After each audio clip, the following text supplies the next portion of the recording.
Hello guys, আসসালামু আলাইকুম। এই যে বিশেষ থেকে একটু সামনে আগাইলেই একটা আচারের দোকান আছে। এখান থেকে আমরা সবসময় আচার নেই। আজকে বাসার জন্য কিছু আচার নিয়েছি। এই যে দেখুন, সব আইটেমের এখানে আচার আছে এই ভাইয়ের দোকানে।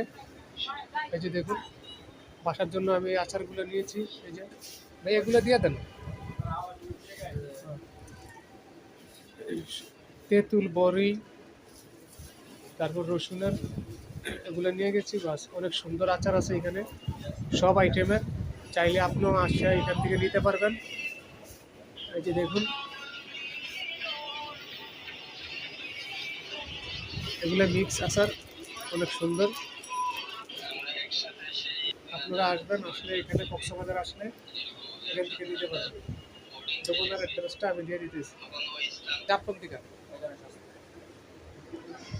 দোকান, সর্ব আইটেমের এখানে আচার আছে। চলে আসবেন আচারের জন্য। একদম বিসির থেকে, বিসে আসলেই মসজিদের ডাইন পাশে দোকানটা, আমার এক বড় ভাইয়ের দোকান। এখান থেকে আচার নেই, একদম চিপ রেটে রাখবো। মাশাআল্লাহ, কক্সবাজার আসলে আপনারা আসবেন।